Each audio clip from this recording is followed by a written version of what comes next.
Real talk, real people. You sure y'all ready for this? We talk about stuff that y'all whisper about. Tune in, turn it up, sit back and vibe. Like, subscribe, haha, that's right, they live. Wait and get a minute, they gon' blow your mind. And when the show over, you can press rewind. Wait a minute, wave your hands with it. But wow, she didn't give me no more probation. But I still had a case in New York. So she was like, okay. And they talked about the stuff that I did in the community and all that. And she was like, I don't care about all that. record it. She said record it. Yeah, she was like, just send it to New York. Let New York deal with her. Wow. So, and then it was an issue too because Virginia wanted my case and New York had picked my case up. Mm-hmm. So New York, this fraud is $3.5 million because it's the total amount of all the loans that were submitted between myself and 5 other people. Mm-hmm. So, New York, $3.5 million is nothing to them. Right, that's right. But if they would have ran this story in Norfolk, Virginia, I would have been on Wavy TV 10, News Channel 3, 13. Everybody would have been on me because $3.5 million. You looking at me like I'm a fraud queen walking around here in the streets of Virginia. Right. So, but that's the storyline they wanted to portray, and they couldn't get that indictment. Now they did try to, say, "Oh, sign a plea for aggravated identity theft." I would sign that plea. Right. I understood, like, how am I going to sign a plea for aggravated identity theft, which is a mandatory 2 years, and I didn't steal anybody's identity. And trust me, the people that said their statements and things like that, I read those statements. So how you gonna say I stole your identity when the money went in your account and you came and gave me the money? Right, right. So make that make sense because I ain't steal your identity. Right, yeah. So it was people's statements you read that said you said yeah, the people who loans that I process. So basically, they saying they didn't ask for that. They didn't do that, but they kept the money. Yeah, they got the money. But here's the thing, my restitution is for all the money, the funds that was submitted. So even though they got the money, my restitution is for all of it. So you got to pay back the money that they got. And would they have to pay back nothing? I don't know. I don't know the details. I don't even know. I don't know if any of them got processed or anything like that because I've been incarcerated. I haven't looked into it. Like that's the past. And that's nothing that's on. Side note: there's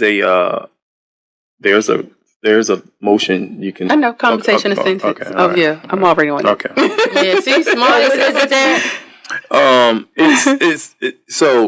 It's kind of like in line with like federal gun rights. I filed for gun rights since I've been around, but basically she can file and commute my sentence and her restitution as well because they kind of run kind of run together. The sentence and it kind of runs together. But the fact that she's getting restitution from other people because like she was smart enough not to take that plea bargain.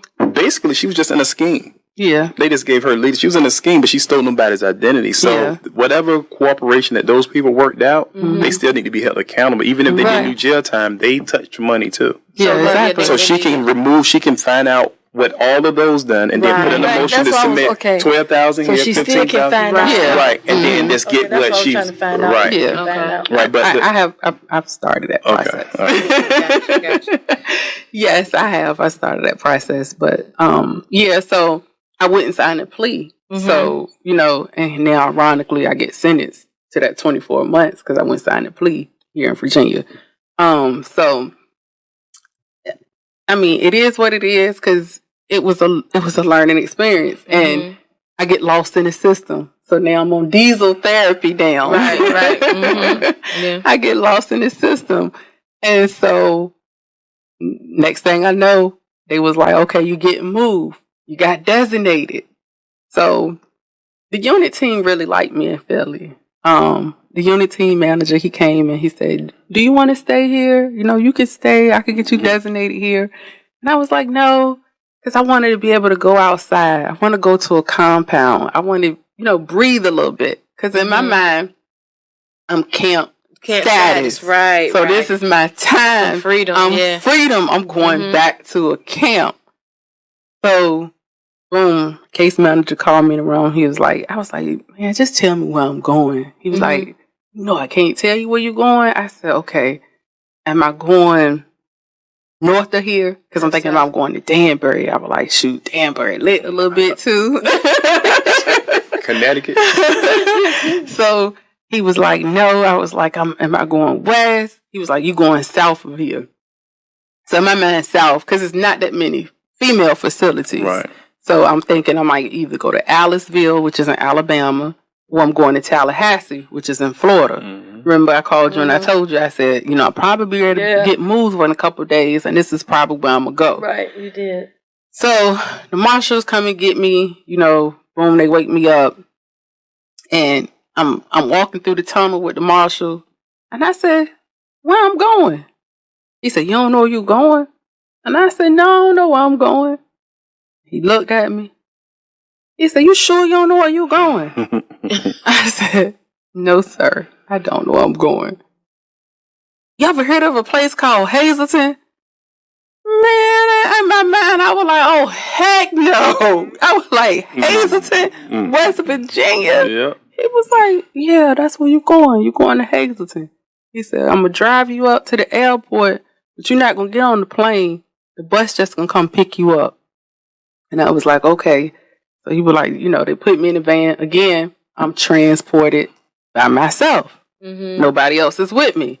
So he was like, man, just go ahead and take a nap. It was an older black man. So how do you take a nap on a van? Aren't you? I'm shackled. You handcuffed and shackled to the front. Like, but you're in a van, like a van, the seat in the van, lay down in the van and fall up in the shackles. Yeah, once you get in them situations, what seems very uncomfortable, your mind is like, you know, starts to reprogram itself, and you start figuring out comfortability. I mean, somebody be shooting a gun and you can go to sleep. Like, it's crazy.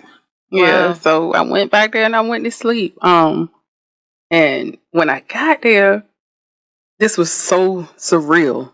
So, you know, we waiting. So we get there, like it's like 15 buses, white buses with black tint. Then it's like a whole bunch, like 25 vans, and then it's like 30 cars.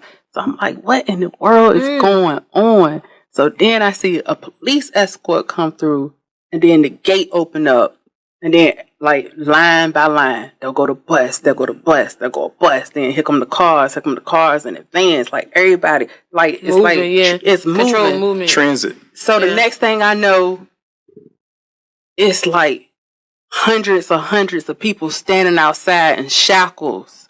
Men, women, black, white, Mexican, Hispanic, Chinese.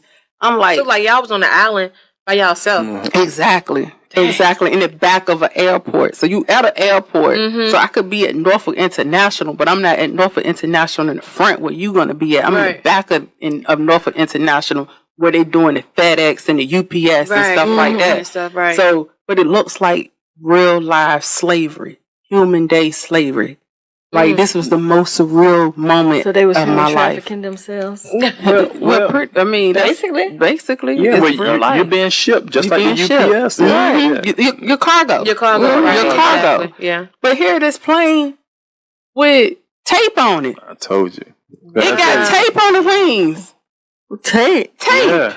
Like, you know, the like gray duct tape. It's on the wings of the plane. Like we got on the floor. Yeah, like it's cracked or something. Yeah, so I say, sir, you told me I was going on the bus. Where the bus at? He said, man, let me go check. He got out. So, I mean, he came back in. He was like, Miss Cross, I'm sorry. He was like, they got you on air transport. I was like, air transport? He was like, yeah, you got to go to Oklahoma. I was like, Oklahoma? Are you serious? Yeah. He was like, yeah, I'm sorry, you got to go to Oklahoma. He was like, my bad. You know, he was a black older man. He was nice to me. He was like, my bad. I really thought you just was going to get on the bus and go where you got to go, but you got to go to Oklahoma first. I was like, oh, Lord. So I started praying. Like, God, that plane don't look like it's going to make it from here to up the street. Please be with me, Jesus. So I get out.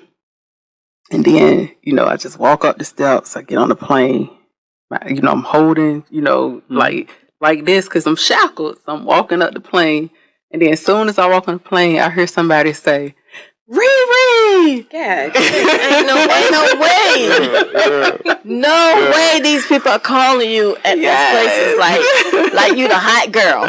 You know what's amazing? They played with you the whole time because they know. Now, back in the day before any of us was getting in trouble, they used to tell you where you was going. But the mob hijacked the van. And so they spent you all around like they wasn't going to tell you. They knew you was flying, but they didn't tell you was in whistle. If you had somebody there waiting to hijack that van, you was going to be in the air. Right. You know what I'm saying? They spent you. Yeah. That's So I look up, and it's a young lady, one of the fed young ladies that I was with at Western Tidewater Regional Jail.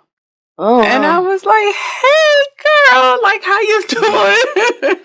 And so, you know, she was telling me about her case, and ironically, we had the same judge. And so, you know, she was like, yeah, the judge gave me X amount of time, and, you know, we just talking and stuff like that. So then I look back, because I ain't seen no men in a minute, and the marshal was like, you turn around. I'm like, turn around.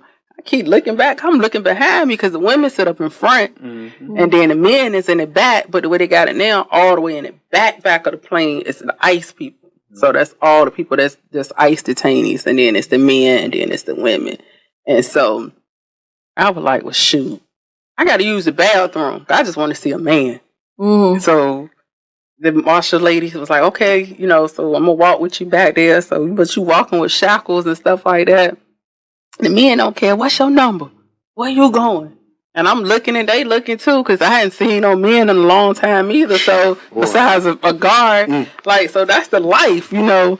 Like, shoot, here go my numbers, and he hollering, here go my number, So if you can remember the number, you can link up with each other. So I get from there, and I get to Oklahoma. So when we get to Oklahoma, there's more buses. So some people stay at Oklahoma, which is the Oklahoma Transfer Center, and then some people go to two separate places. So you either go to Cimarron or Grady County. So this trip, I go to Cimarron. So I get to Cimarron, and that's another 2 hours that I got to ride on this bus, shackled up. The girls on this bus hollering and screaming, and I'm like, God, please, you know, I'm tired. Like, I've been up since 3 o'clock in the morning. I just want to get somewhere. I just want to take a shower, and I just want to go to sleep. So by the time we get there processing, we probably get there like at 7 p.m. So from 3 a.m. to 7 p.m., I just been traveling. Yeah. So at 7 p.m., we sitting in there waiting to get processed. So it's like 12 of us. And then the lady was like, well, some of y'all gonna be here for a couple days. Some of y'all leaving tonight. So the girls was like, well, how we gonna leave tonight? Y'all just had us on a plane all this long time to get right back on the plane because they fussing. Everybody grouchy, you know, they upset. People they want to know where they going. You don't know where you going. And it's just like, oh, it's just so frustrating. Yeah. It's chaotic. From 7 p.m. to this, they didn't finish processing us until 1 p.m. The girls that was leaving, about 8, it was like 7 of them left and 5 of us stayed. So, you know, they give us our bag with, you know, the blankets and stuff like that. And this time they don't have it wrapped up like the feds do. They got a bag. That's right. So you put it in your bag, you walk. You know, because when we first came in, the men that's out there, they outside on the rec yard, they hollering and screaming. So we hollering back, hey! So we get 1 o'clock in the morning. I finally get into my cell. So, but I'm the type of person, whenever I get in my cell, I got to clean up. So I got to ask for cleaning solution. And it's this like pink spray every jail got. So I'm spraying the pink spray. I just got to wipe down and just get my mind right. So, you know, I get down, I pray, and I'm like, God, just be with me. I don't know what's going on. I don't know what type of path that I'm on, you know, and I ask for forgiveness for everything that I've done in the past that cost me, but don't cover me, protect me. Let no hurt, harm, or danger come my way. And from there, I was in Cimarron for like 2 days, and I left Cimarron, got right back on the plane again. And then the ironic thing is, I go right back to the airport that I left. Diesel therapy, that's what they do. Right back to the same airport that I left. Wow. You care to share with them what you guys were eating in transit? I think they would like to know what is some of the stuff you guys are eating. Because I didn't eat the stuff. Well, tell them what was passed out, though. You might get a peanut butter and jelly sandwich, a bologna sandwich, a bag of chips, and some old crackers, and a bottle of water. That's it. That's it. So, so you didn't eat any of that during transport? I didn't eat any of it. So you was hungry. And the bread is more yeah. wet. Wet? Because the peanut butter, they make it bulk. So they just wrapping and boom. And the bologna is cold and wet, and then the bread gets soggy. And it's horrible. And then, even at Cimarron, I didn't eat when I was there at Cimarron. But the good thing about Cimarron, like, the commissary, so I ended some of the girls had already had commissary, so I ended up getting some money put on somebody's books, and like they had cooked. Like I don't cook. I don't know how to cook jail food. I don't know how to cook prison food. I'm always find somebody that know how to cook. Right. So I'm gonna befriend you. You used to find somebody. I used to. I'm gonna befriend somebody that know how to cook. Like you're gonna be my homegirl. And let me, boom, boom, boom, and I'm gonna put the money in your books, or whatever. But I'm gonna make sure we eat. That's right. But you gonna cook it. Right. So, and that's what it was. So I ended up eating a good meal. The girls had cooked some chicken and rice or something like that. But yeah, so then I go get on the bus, and I'm on my way to what they call Murder Mountain. So that's in 𝐬𝐮𝐬𝐫𝐿, West Virginia. There's 4 federal facilities on that mountain. On the top is the USP, which is a United States Penitentiary. Then they got the FCI Medium, and then they got SFF 𝐬𝐮𝐬𝐫𝐿, and that's a secure female facility. That's the highest facility for women. Is that where you were? That's where I were. That's where I was. I'm not a man, so I'm not going in with men, of course. And then at the bottom is the camp for the men. Right. So I get there, and so let me ask you this. So at this point, are you saying like, I'm camp status? Like, what's going on? Why am I going through all this? Why am I being shipped back and forth? Why, like God, why is this happening? Like at this time, I already realized why is it happening. Okay. Like I'm in tune because I'm following his lead. I understand. Like it's a process. Everything that you go through is a process. In order to get to, you got to go through. So this is my going through process. I understand I made mistakes. I understand I walked out of the will of God. I understand that God had to bring me down to my lowest point. Because at my lowest point, the only thing I can do is look up. And I got to look up to the hills where my help coming from. And I got to lean towards him and nobody else. Because who gonna help me down here? Right. Nobody. Yeah. I had pride. I had ego. And do you think by you having that pride and that ego, do you think that was your sit down moment for you to really have gather the intimate relationship with God? Like he's telling, before, like you say, he was at Cupcake University, you know what I'm saying, or whatever. So like now it's like, okay, God, like you're really like you got my attention. Like absolutely. Most people like at Alderson, when we was locked up the last time, when we hear girls that came from 𝐬𝐿, like we were probably, most of the girls were scared of the girls that came from 𝐬𝐿 because they was like, oh, and some of them came to Alderson and they said it was too much freedom. They wanted to go back to 𝐬𝐿. But us, we didn't realize like, what? You want to be in a cell? Like we didn't understand that. And then one of the girls I was away with at Alderson, she told me, she said, I wish people that self-surrender had to go through transit. She was like, because y'all self-surrender people are so arrogant and so naive that y'all don't understand the whole process of it. Because, baby, we was writing God's up left and right. It won't nothing for me to, let me get a BP8 on you. Let me get a BP9. And those are writing up administrative remedies processes because we felt entitled. Right. So this time that strip of that sense of entitlement was stripped from me. I no longer felt entitled anymore. Like I really felt like an inmate. Right. Yeah. So I've been to Hazleton before, the whole strip. Tell them about like the weather when you're looking out. Just tell them about the mountains with the snow, and tell them about all of that process. Oh gosh! So the first thing is that day I got there. We got there on a Thursday, so that Friday morning, I wake up and it's a whole bunch of fog. So because it's a whole bunch of fog, we on lockdown. So we can't come out of our cells.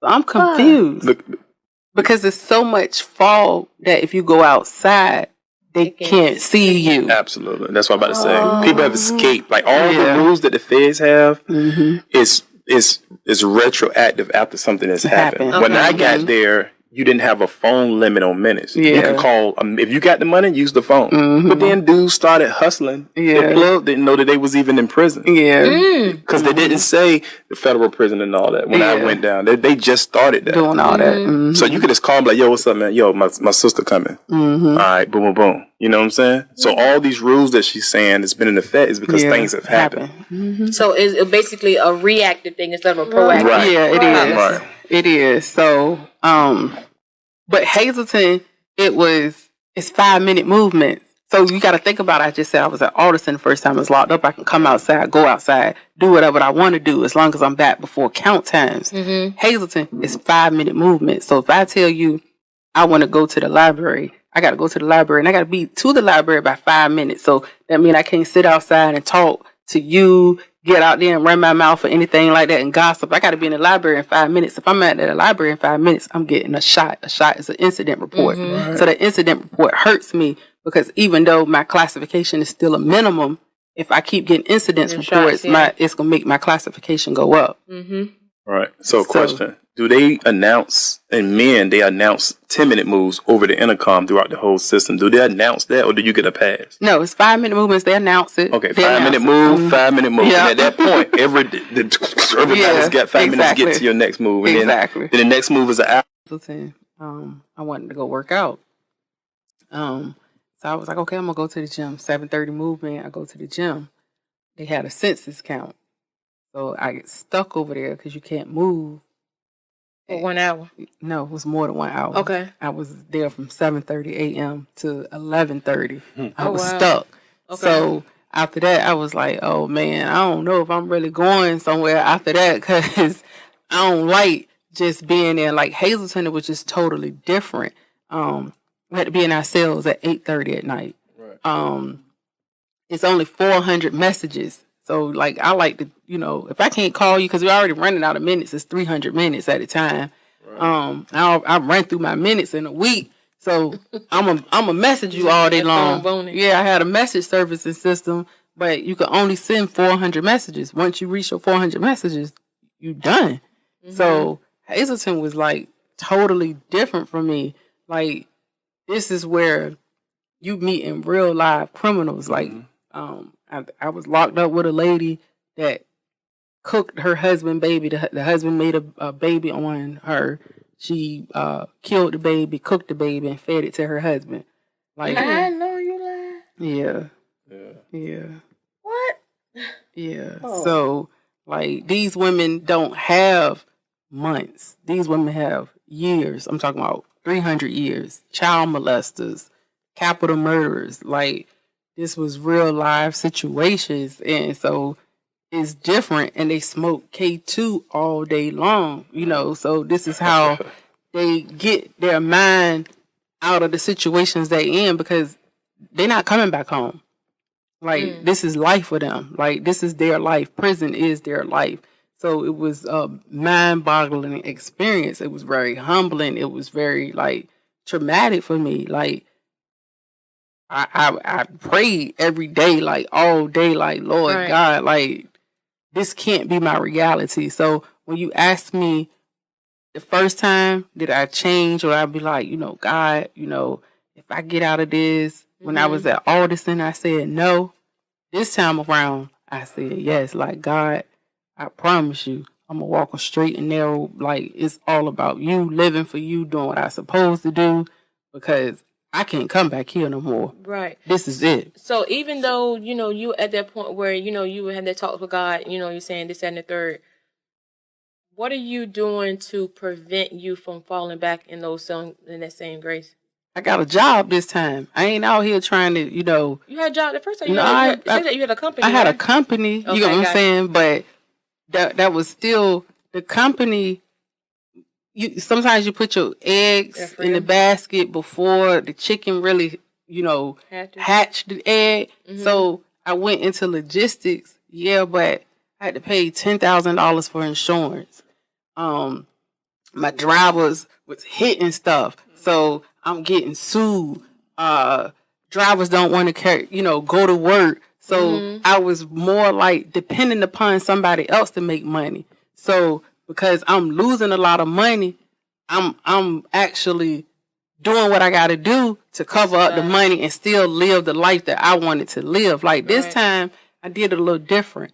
Yeah, I'm going to logistics, but I'm not putting my own money out here, getting my own MC number, my own authority and all that, because I did that the last time. This time, I'm teaching people the business. Like I'm doing dispatcher classes, so I'll dispatch for somebody. Now I got me a 9 to 5. I got more legitimate incomes. Not saying it wasn't legitimate the last time, but it was so much of an overhaul that it was taking money away from me, and then it was a loss for me. So I can admit, sometimes you take L's, and I took a major L. Like it ain't all glitter and glamour when it comes down to the trucking industry, because people lie and say, "Oh, you make $1 million."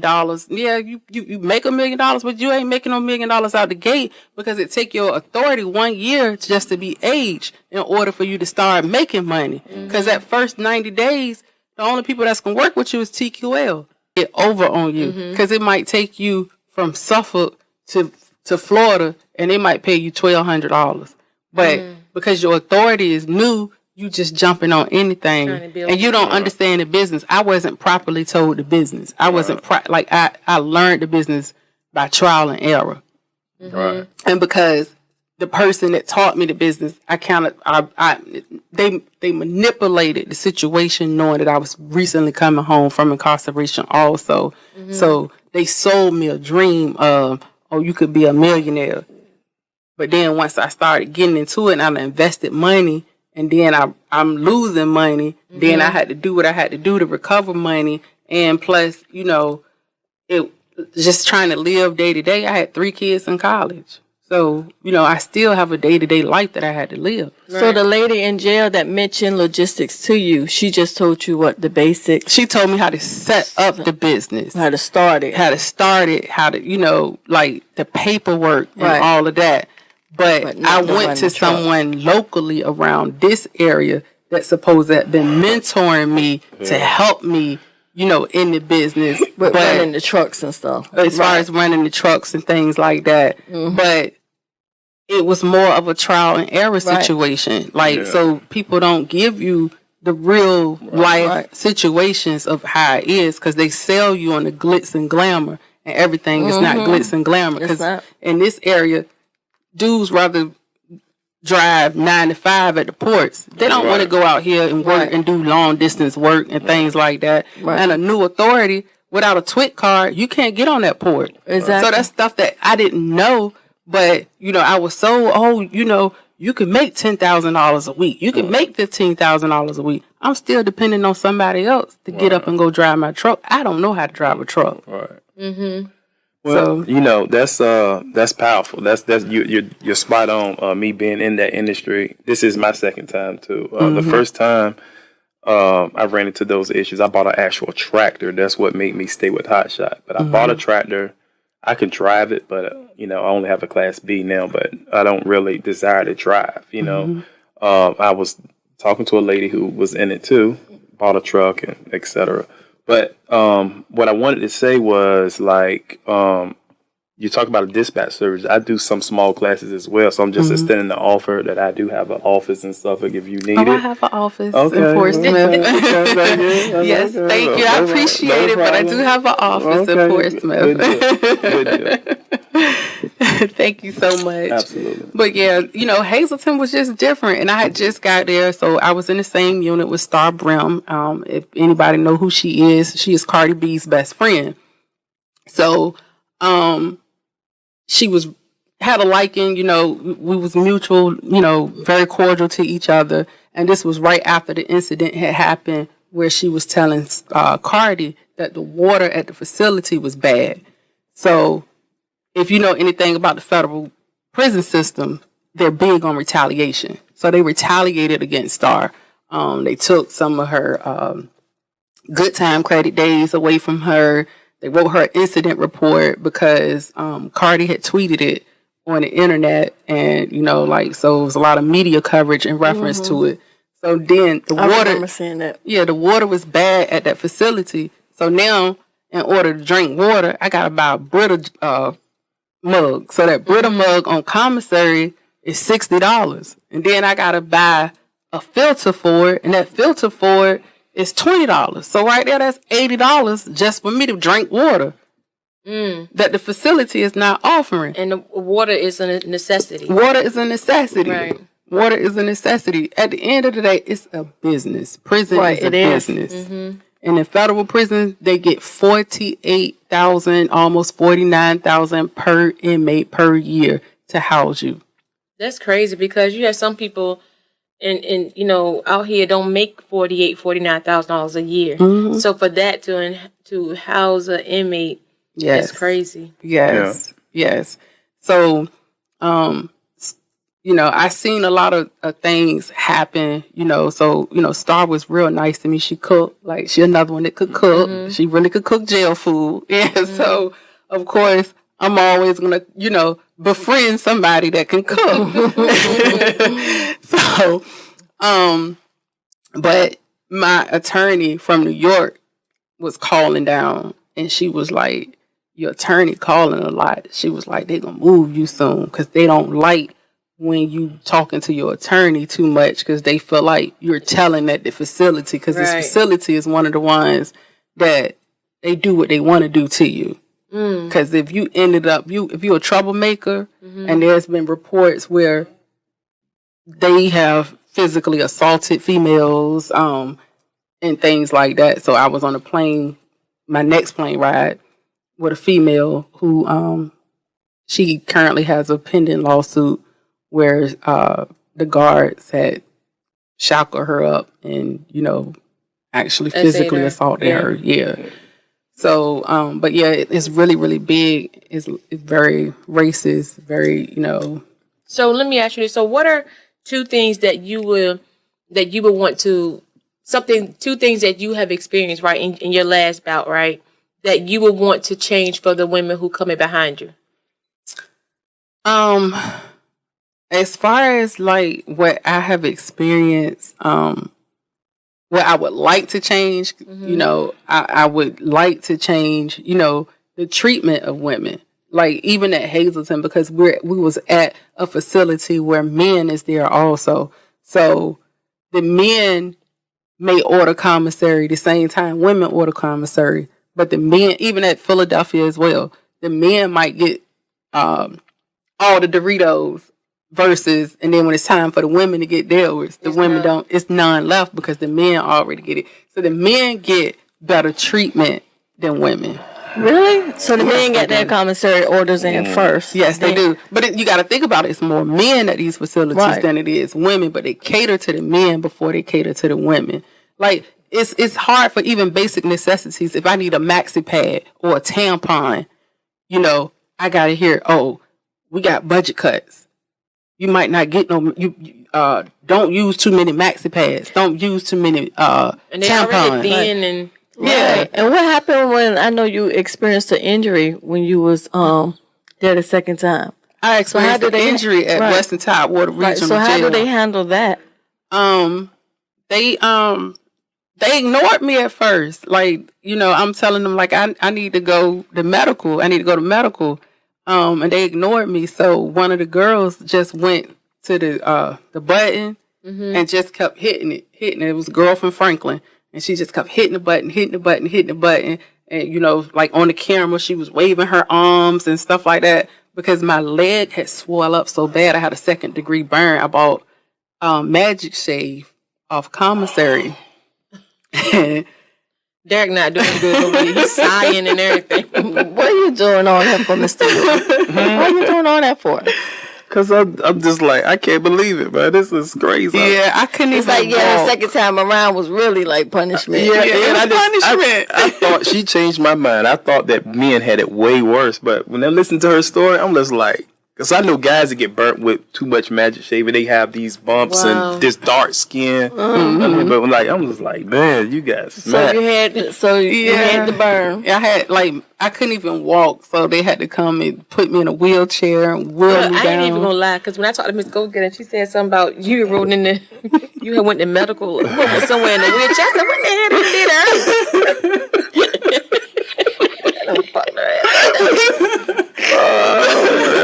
I had to go to I was on wound care, so I had to go to wound care every day. And, you know, they popped it and like all that pus came out of it. And they had to put Meta Honey on it. So, you know, I had to go get my bandages changed every day. But the ironic thing about it, because I was a federal inmate, as soon as I healed that Wednesday. Western Tower would have got me up out of there that Friday. Yeah, because you was a problem. Yeah, you were actually a liability. Right.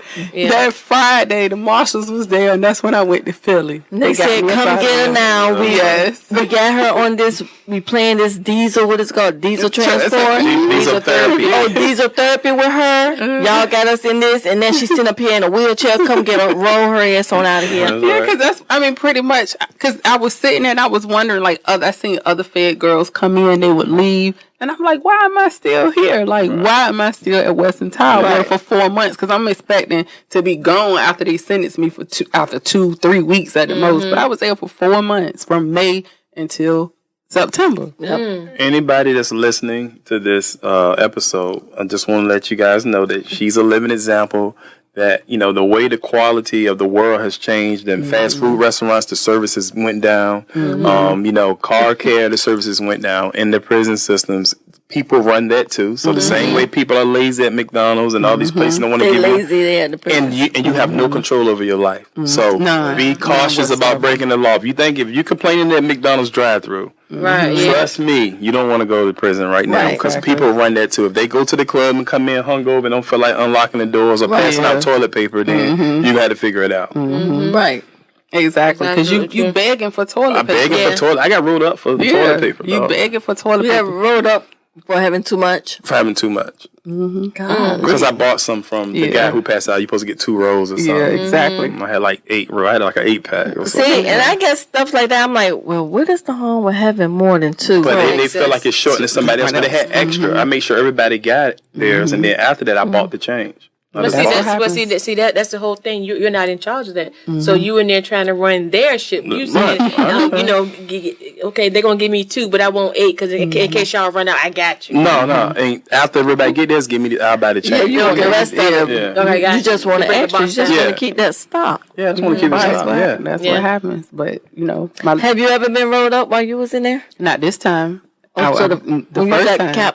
Camp Cupcake, you got rolled up. Yeah. Oh, you didn't tell us about the fight? Yeah, I got in Did you win? Of course she didn't want to tell us, y'all, because she lost the fight. We already exactly. That's what I was about to say. Because she didn't say nothing about the fight. No, because we didn't really go into all the details. Right. I'm just trying to. But you got to tell us about that fight. You tell us about your back. Before you get out of here, before we get out of here, we need to know what happened. Right. So, it was actually considered a racial tension. I ended up writing them up too. Your problem. One thing about it, I know. Push that paper. I know how to push that paper. So, I wanted the flat irons. I wanted to flat iron my hair. Oh yeah, they had flat irons. Yeah, we had flat irons. Okay. Yeah, We have flat irons. I said at Camp Cupcake. We had at Camp Cupcake. Yeah, we had a cosmetology center where I can go get my hair done. Like I got in trouble because I used to go and get my hair done every week. Like I was at home. You couldn't go every week? You're not supposed to because you're taking up space for other people. Oh, okay. But I was paying the girl under the table to put me on the books, and then somebody complained about that's that. Too much. Y'all have petitions, everything. Yeah, people do that. Going to the salon. So, yeah. Okay, so what happened with the fight? I asked the girl for the flat irons, and she said it was a Caucasian female, and she said, I'm not giving you this because y'all have grease on it. Y'all. So was it the y'all or the grease that got Y'all. Y'all. Trust me, it was y'all. Y'all have grease on it. And she's from Tennessee. Mm-hmm. So my mind, that sound. Yeah, my mind just and it clicked off. So this is during COVID. We locked up, so like we can't really go outside like we normally could go outside. So I was like, you know what? This is PG, but I start cussing. But if you know me, when I get mad, I don't get mad where I'm in my head. I'm mad because I'm talking, but I'm really talking to myself. So I go to the guard, and I was like, I just went to, such and such and such, asked for the flat irons, and she told me, no, you can't get the flat irons. Y'all, the guard went West Virginia. Another Caucasian told me to get the F out her face. I don't want to hear that mess. I looked at her. And I walked. I just started shaking my head. I just started walking, but I'm walking. I'm going down the hall, but I'm going down the hall and I'm talking. I'm pissed off. So I'm like, these white MFers, I was like, I can't stand white people. Yeah, I said it. I was going off like, oh, they gonna make me be Malcolm X. They gonna make me be Nation of Islam. Like, I'm really pissed off because I was like, I can't believe this. They want to be with it. And George Floyd is already just got killed. So the height of racism is really, really up right now. So I'm like, oh yeah. I was like, y'all mess with the right MF and B right now. Like, yeah, I'm that black B today. But I'm talking to myself. But I'm mad, but I'm walking and I'm talking. So I'm walking down the hallway. I go in my cubicle. My Bunky's sitting down. She reading her book. I'm mad. Like, she like, Bunky, calm down. Like, it's going to be all right. She was like, dang, Bunky, as much as you pray and you your Bible, you going off. Calm down. Like, talk to God. And I'm like, nah, F these white people. They got, man, F this. I hate this. I'm going off. Right. So the guard walk up in my cubicle and like, who you talking to? I was like, what? I got a whole attitude with her, but as I'm talking to the guard, the white girl come from behind the guard and jump over across the guard and hit me in the face with a flat irons. Boom. Wow. Good gracious. And that's why you didn't tell us about the fight? No, that ain't why I ain't tell you about the fight. I blacked out. I blacked out. Like, she hit you that hard? Oh, she blacked out in response. I blacked out in response. And I just jumped on her. But only thing I could hear is my Bunky in the background. Bunky, get off her, Bunky, get off her. So then everybody running down the hallway and stuff. So next thing I know, this white male guard comes from out of nowhere, lift me up and slam me on the ground. Boom. And he handcuffs me. But guess who don't get handcuffed? That's what I was about to tell you. They're going to let her stay free so she can get a lick back. Yeah. I don't. I'm laying on the ground, handcuffed, and she's not handcuffed. They drag me out of the dorm and take me down to the lieutenant and to the shoe by myself. But she gets to walk out. So I'm in the shoe. My Bunky at the time was lieutenants, everything. Like, my Bunky won't in the wrong, blah, blah, blah, blah. Like, she really was there, trying to make sure. For you, yeah. Advocating for me. Like, she don't bother with nobody. Like, she was like, look at the books that she got. Because I was reading, like, foreign exchange books. I was rich kid, Like, I read autobiographies. I didn't even read hood books or anything, any of that. It was all about empowering my mind, you know. So, you know, like, my books was costing $75 just for one book for me to learn how to do the stock market, Wall Street, and stuff like that. So, I had to see SIS, you know, explain what happened. So I'm telling SIS, you know what he told me? Because I got a 037 number. I live in Bowie, Maryland. So, but Bowie, Maryland don't have a federal jurisdiction. So the federal jurisdiction is in Baltimore. He was like, oh, I know how y'all Baltimore people get down. Like, is it going to be a race war if I let you out? I looked at him. I was like, a race war?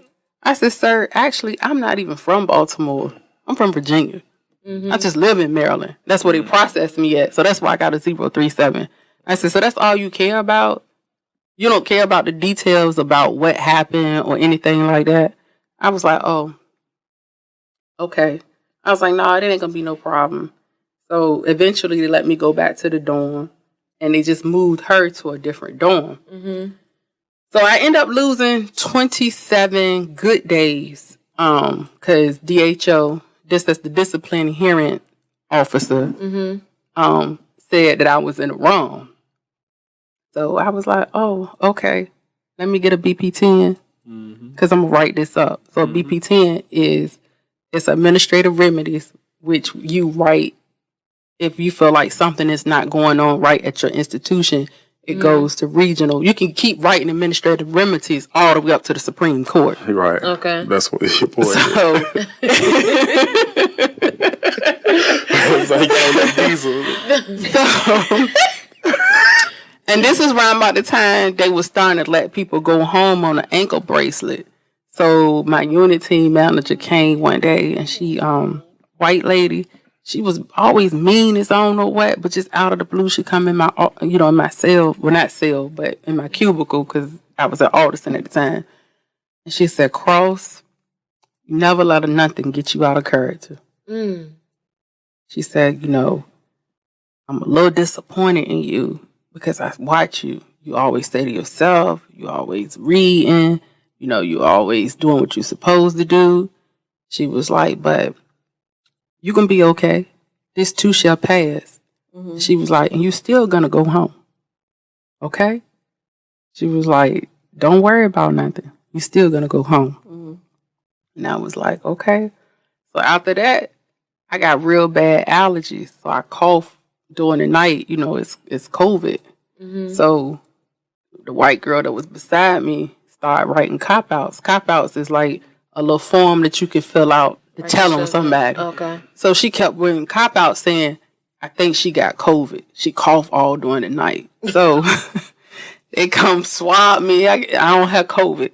But they gave me, they don't have like real allergy medicine. So they gave me steroids. Steroids is an autoimmune suppressant. So with an autoimmune suppressant, it makes you more susceptible to catch COVID, to catch, you know, anything that goes on, airborne diseases and stuff like that. Then by standards of, you know, of weight limits, I'm a black woman. I'm almost 200 pounds. I'm considered obese. Obesity is a factor. So I said, okay, well, shoot. I got all this going on. I was like, I don't want to be here. They done tried to took 27 good days from me. I'm going to sit down. I'm going to write me a compassionate release. And that's what made me write my compassionate release. I wrote my compassionate release on basis of the fact that they had me on medication, which is a steroid, and that I was obese. And that made me more likely susceptible to get sick or potentially pass away from COVID. And that's how I ended up getting my immediate release. Now, hind's story short, after I get designated to Hazleton, remember I just lost 27 days the last time. Guess what happened when I get designated? They recalculated because I ended up writing them up. And regional, because of the fact of me going to the officer first, the officer refused to do their job and de-escalate the situation. So regional overturned that decision, and they were supposed to give me my 27 days back. but I ended up getting immediate release. I never got my 27 days back. So I got 27 extra days added. Credit. Okay. This time around when I went back. That's a beautiful story. I mean, considering it's being that bad, that is what was, really put out there to destroy you ended up working out for you. Trust me, that's a good, well spent 27 days. Somebody, not only the racial part, but they swung first. You protect the temple by all costs. So I was waiting on the story to end, but I knew you was going to get back on that. That was an easy one right there. That's crazy. Yeah. So when I got to 𝐬𝐮𝐬𝐫𝐿, I was only at 𝐬𝐿 for 6 weeks. I told you, my attorney kept calling. Like, next thing I knew, my attorney was like, I don't want you there. Like, because everybody know that's the worst female facility that you can be at. And so she was like, you can come to New York. I was like, okay, all right. So, but there was rumors about the facility being closed and they was letting people go home who had 2 years or less. So I was like, well, shoot, I got 2 years or less. Like, shoot, I'm probably about to get it pop back out.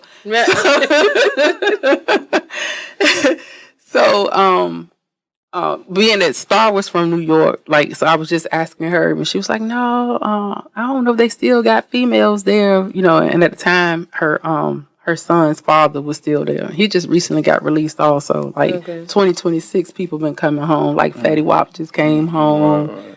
So a lot of people about to come home. But anyway, so she was like, yeah, they still got females there. So go to sleep. I'm anticipating I'm probably going to be there for a couple more weeks or something like that. Like my lawyer was like, she was like, I'm going to see what I can do to get you out of there. That was on a Wednesday. That Monday, Sunday night, Monday morning, 3:00 in the morning, flashlight come on me. Cross. Yeah. Pack up. You on the next bus trip. I'm like, the next bus trip? Right. Yeah, pack your stuff up. So I had to pack my bags up. And you end up going to New York? I went back to Oklahoma first, ma'am. Okay. But I went to Grady County this time instead of Cimarron. So Grady County was this a toilet, this a toilet, this a toilet. It's no in between. I'm sitting on the toilet, you sitting right there, you sitting right there. We all sitting there right here beside each other. Guys touching each other. Yeah. Right. The shower is like this small. So my whole body couldn't even get in the shower. Food was disgusting. It's a pod with 3 bunks. So it's a bunk here, and a bunk here. You got to figure, if you're on that top bunk, which they put me on because it was already filled, I had to figure out how to get on that 3rd high bunk up there. And you know what? For the 2-3 days I was there, I just tried to sleep the whole time because I was just irritable. I was tired. I was like, okay, I'm just ready to go. And the food was disgusting. I don't know what type of food it was. It I don't eat meat, so it looked like corned beef hash or something like that. It was just dog food. Dog food. That's exactly. That's what they call it. My dog eat better than that. Yeah, that's what they call it. But I don't even know what it was. It was just so gross. And then it had rats on top of that. Philly had mice, but this was rats. Right. So big rats. Big rats running up on you, not scared or anything like that. So I was like, oh gosh. I don't know how much more I gotta go through, Lord, but I tell you what, I'm obedient. Right. My nerves couldn't take no more. Okay, so you were there for a couple of days, right? Then you leave there, and then you go to, and this time you're about to go to New York. I'm about to go to New York. So how long were you in New York? I've been in New York since May 21st, 2025 until I was released. And you released when? I got released on December 22nd, 2025. Okay, so give us two instances that happened or experiences that you've taken from New York. New York? See, the thing of it is, MDC is considered one of the worst facilities in BOP too. But they don't realize there's a west side and then there's an east side. So the east side is where they house the women. They house high profile cases. They house PC people, people that got where they can't be around other people, separatees, or they could be considered like snitches or rats or anything like that. And then they house the guys that they call cadres because they're actually sentenced there. But most detention centers are people with pretrials or probation violations. When it comes to men, most of it is pretrials. Right. Philadelphia does house designated women there. But I was the only person in my unit at MDC that had already been sentenced with a date. Everybody else was just waiting for pretrial. So, however, MDC does psych evaluations. So you're there with people that's trying to find out if they're competent or not to stand trial. So we had women in there that screamed, hollered, yelled, ran on the top of their bunks all night long in the middle of the night, 2, 3, 4, 5 o'clock in the morning. It didn't matter. Non-stop. Just screaming. So when there's 2 white women that have a high-profile case that came in, they're Buddhists. So they taught us how to meditate. So that was one of the most profound experience that I learned throughout my whole bid this time because it taught me how to block out the noise and live in the moment. And live in the moment, it centered myself. So when centering myself, it's giving me that connection with my higher power. So I got that connection and I can just drown out anything. There was an incident where when we first got there, the AC wasn't working and it was hot. You know, MDC done had multiple issues. If you remember when Mendices Harris was locked up, Yandy and them was out there. Yeah, that was MDC. So they're known for to have issues like that. And so we didn't have any AC, so it was hot. They had the fans on. So the girls wrote a petition. So they got, and everybody signed the petition. So they got upset and they ended up retaliating and they picked one person from each ethnic group. So they picked one black girl, one white girl, one Spanish, one Chinese girl, and they put them in the shoe for writing the petition. Wow. And so we had a town hall meeting. So town hall meetings when unit team or the warden or everybody come around. Right. And they pretty much tell you like updates or anything like that. But this town hall meeting was like a come to Jesus meeting. Don't you ever write no stuff like this. Because this facility is ran different from the West Virginia facilities. Because Philly and New York is ran by African Americans and Hispanics versus when you're in West Virginia, it's ran by predominantly white people. Right. So, for retaliation, they fixed the AC. So once they fixed the AC, when I say it's freezing cold in there, it's like the Arctic. So I want to complain all year round. Yeah, so it's like and then they don't give us no extra blankets. So you got them thin little homeless looking blankets and you just freezing.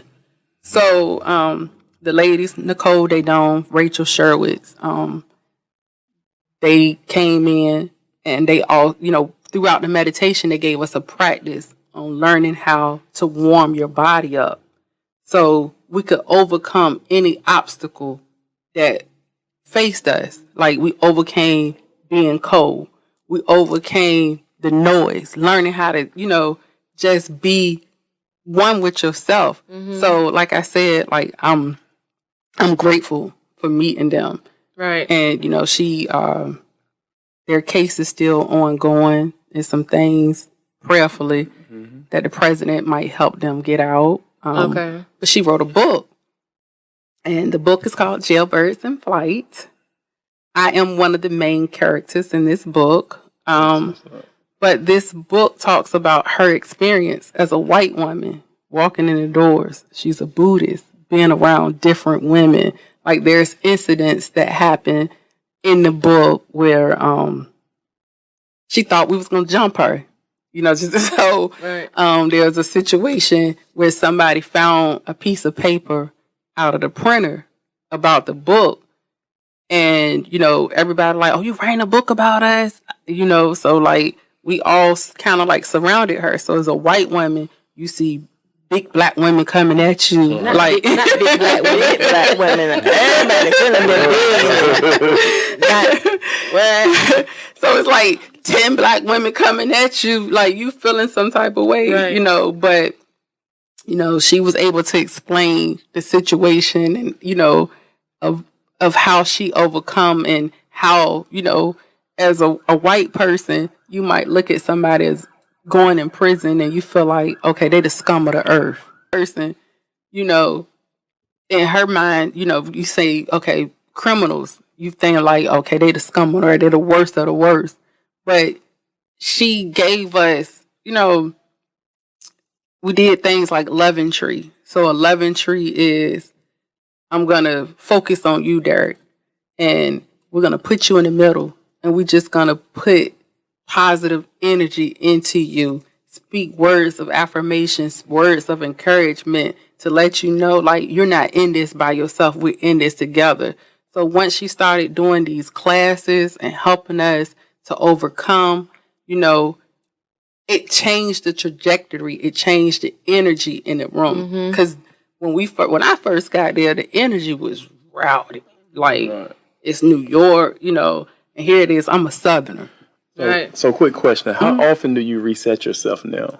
I reset myself every morning. Good job. I'm a Moor, so, you know, this is exactly what we do. But, yeah, that's a beautiful thing. Every morning. Every morning I reset myself. It's a totally different world.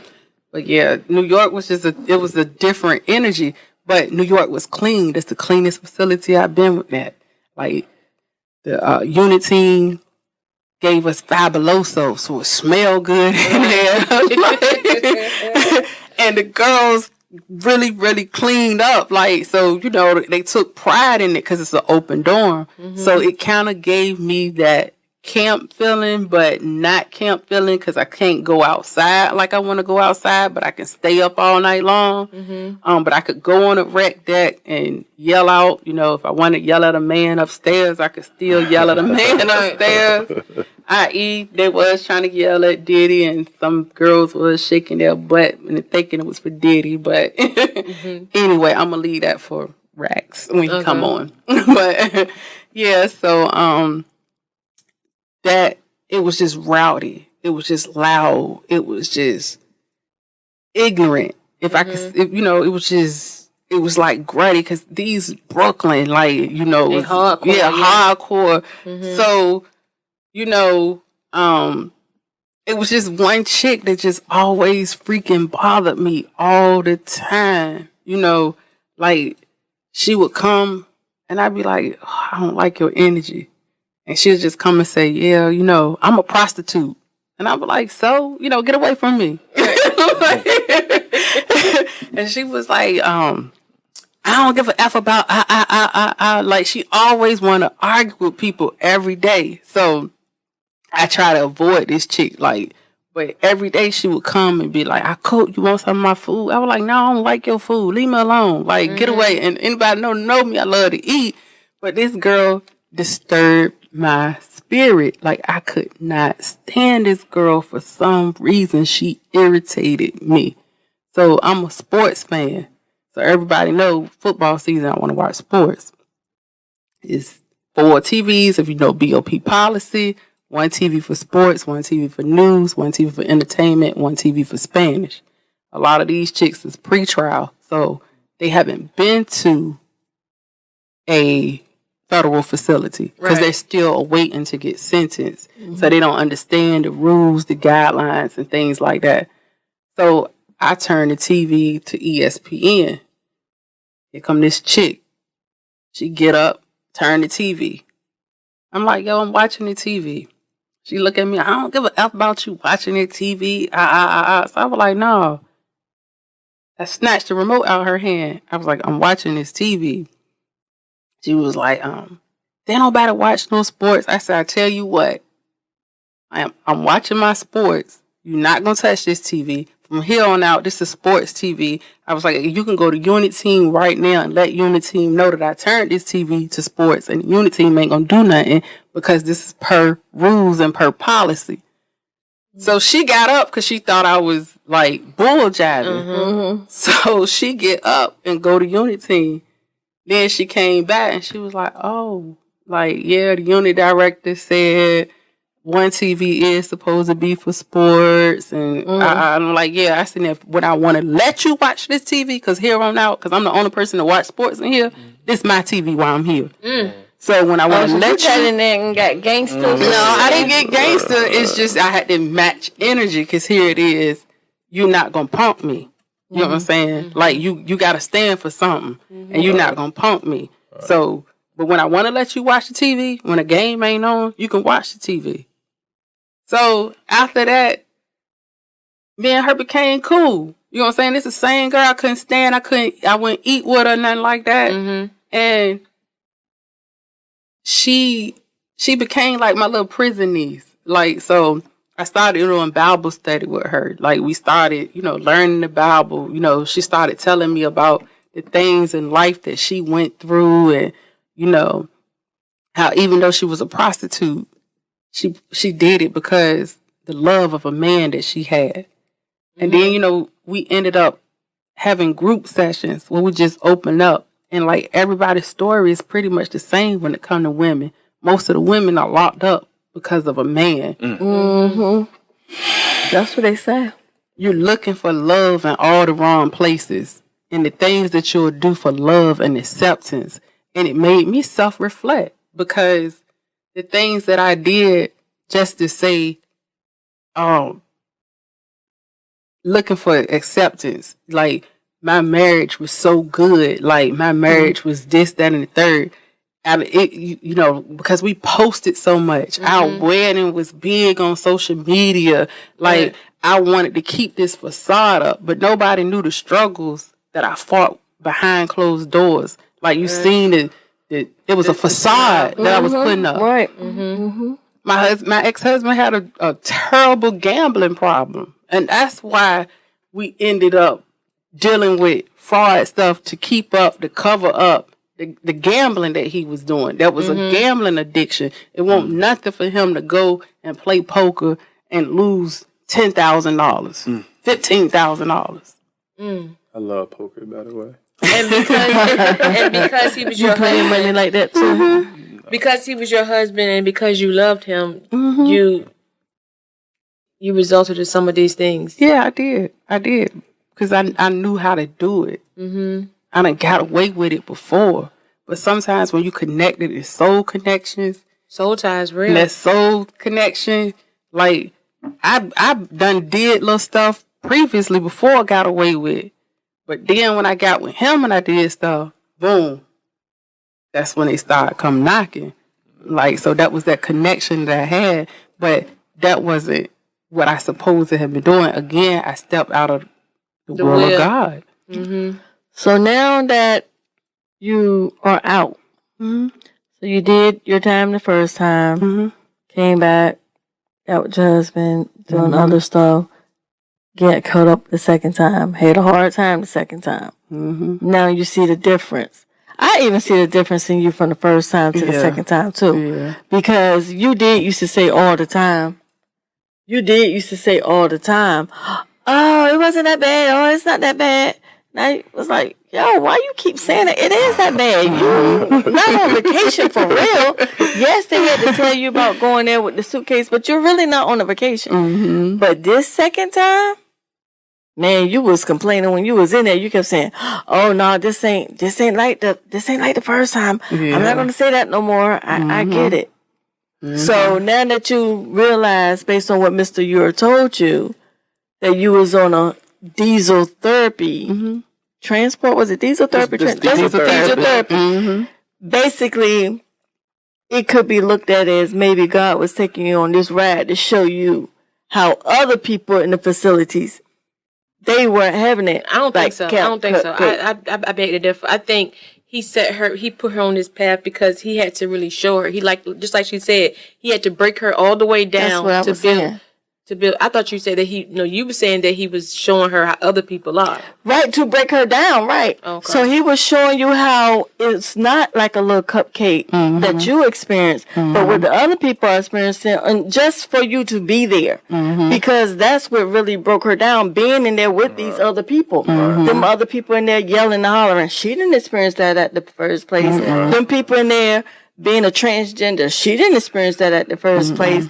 Rats and mice running around all on top of your head. She didn't experience that at the first place. You see what I'm saying? People in there, wanting to do this. These are things that she didn't experience the first time. She only experienced the altercation about the flat iron. Yeah. You know what I'm saying? But that's something that you can. That girl bopped her. Beat her ass, right? She beat my ass now. But that's something that you could experience out here, getting into an altercation like that. But the other stuff, you wouldn't have never experienced being in there with murderers and child molesters and all of this stuff. So it was like a terrifying experience for you to make you say, oh, shoot, maybe, you know what?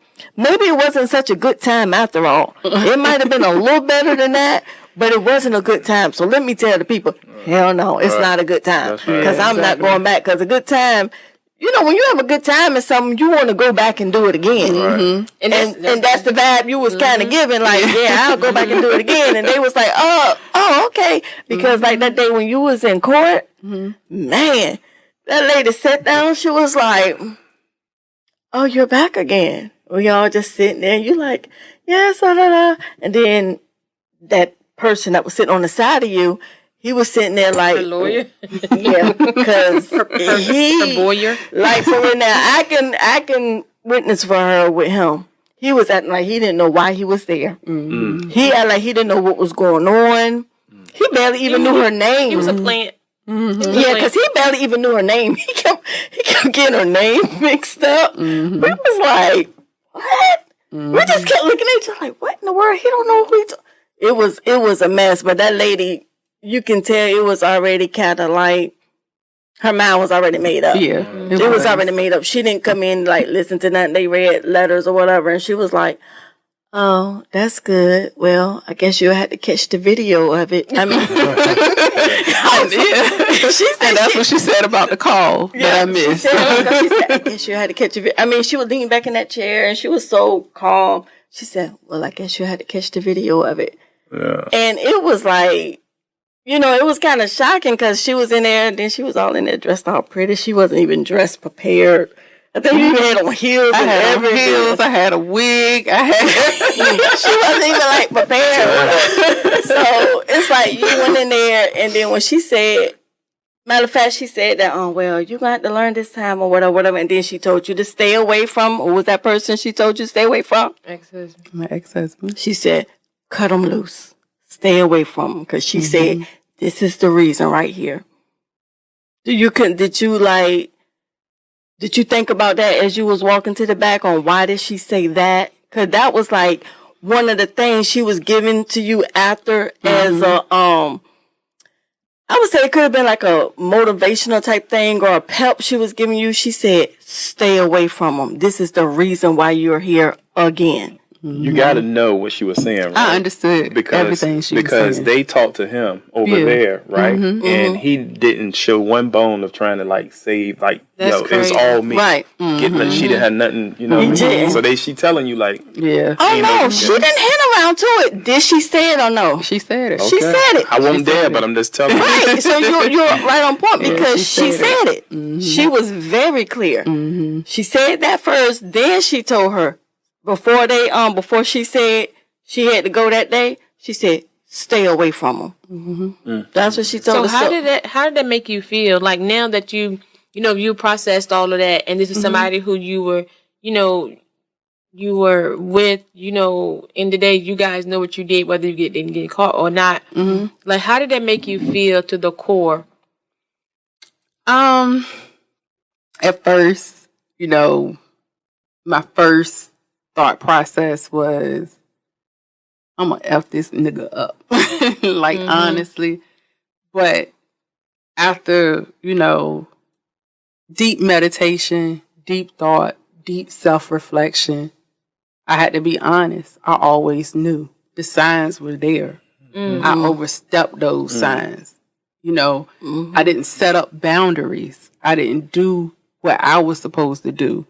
So I forgave him, not because forgiveness for him, but it's forgiveness of myself. So I no longer blame myself for the things that I was blinded to, because I got to move on with my life, and I got to move on and be totally free. And I can't have guilt, hurt, shame, bitterness build in my heart. Like, so I got to make sure I have a clean and pure heart each and every day. So I forgave him.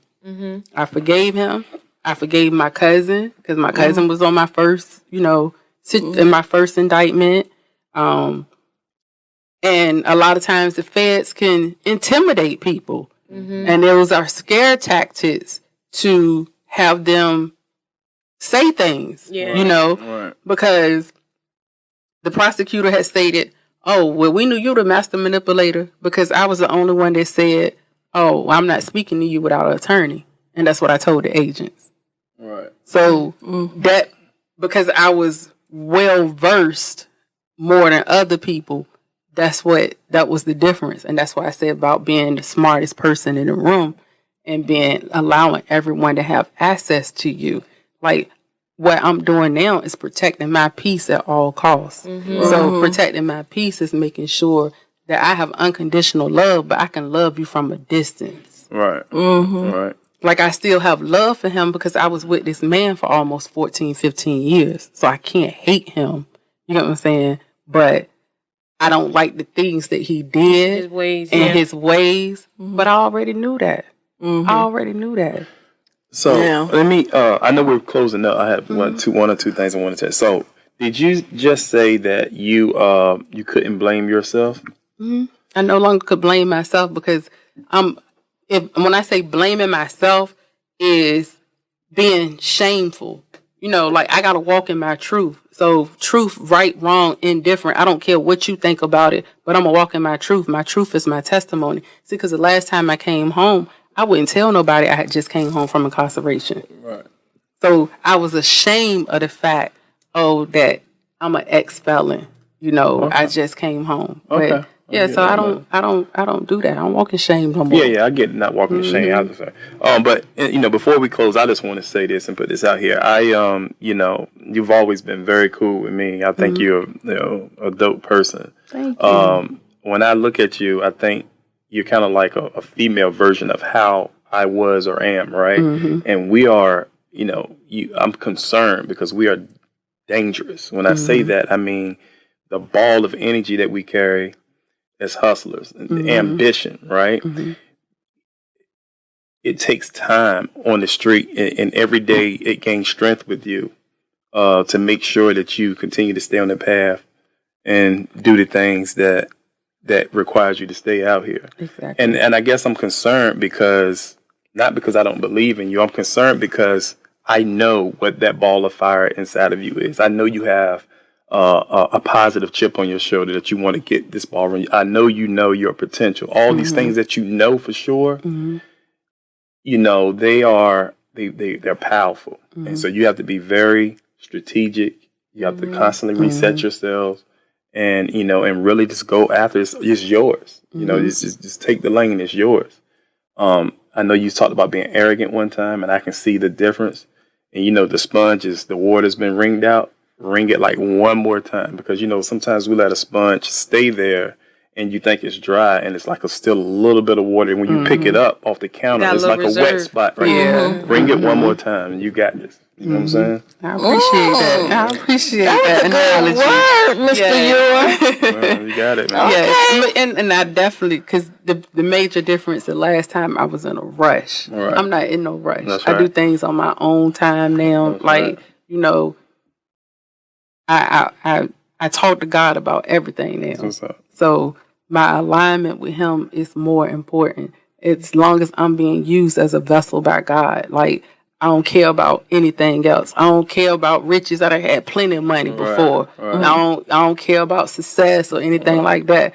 Because what's meant for me is meant for me. It's going to happen. Right. But I'm not going to allow it to happen and try to rush it and try to go grab it and things like that. And that's what I did the last time. The turtle won the race. If I just had patience, I wouldn't have been here. But I was an impatient, imperfect, arrogant person, and I can speak on myself. That's my lane now. I've been patient. I stayed away from the game, and I can honestly say I probably have had more success legitimately now than any dollar I've ever made in the street. You know, just one step at a time. Exactly. Get your copy of 𝐬𝐫𝐷s in Flight. It's on Amazon. It's a really good book. It talks about how you can overcome being unconditionally free. Unconditionally free meaning being free in all aspects. That's dope. Who is the author? The author, her name is Nicole 𝐬𝐿. Gotcha. And what's your name in the book? I'm not going to release my name in the book. I want you, once you purchase the book and read it, figure out which I want one? you to figure out which character I am. I am the main character in the book. I have my own chapter. Gotcha. Okay, own chapter. My own chapter. So I want you to text me or inbox me and say, hey, no, don't text me because excuse me. You can't have my number. Right, sure can. But you can inbox me on Facebook and say, hey, I think you are such and such and such. Yeah, we might do a little contest or something to see if they can figure it out. They can figure it out who I am. Yeah. Okay, so this is the part of the episode. Mister, you're getting nervous. He did just like this again. He said, this is the part of the episode. It's not going to be you, Mr. Ewell. We're going to give it to our guest. Okay? So this is the part of the episode. Catch of the day. So shake it up. Pull out the question. Answer the question. Tell us your catch. Make sure you get a good one, too, because you just peel one right off the top. The catch is, what's the most underrated decision you've ever made that changed everything? Wow. That's crazy. The most underrated decision that you have ever made that changed everything. I'm going to say, everything is in full circle. If you from Suffolk, I went to college. I wanted to become a prosecutor. My studies is in criminal justice. I did my internship at probation and parole. One of the most hurtful things was I seen one of my cousins, and I had to be the person to write her violation report up. She had an addiction to heroin. So from that decision, I walked away from the criminal justice field altogether. And I started going into sales, like, mortgage. I did sales with, Verizon, Sprint, and stuff like that. Because I felt like it wasn't going to make an impact or a change in anyone's lives. And then I was like, it's just a little bit of money anyway. And now, full circle, I've been incarcerated. And now I want to walk out and I want to help my sisters, my brothers. Because my motto now is I want to be the voice to the voiceless. So that decision right there, and it comes back full circle. So with that being said, stay tuned to All Things Wait Again a Minute. Good night. Peace.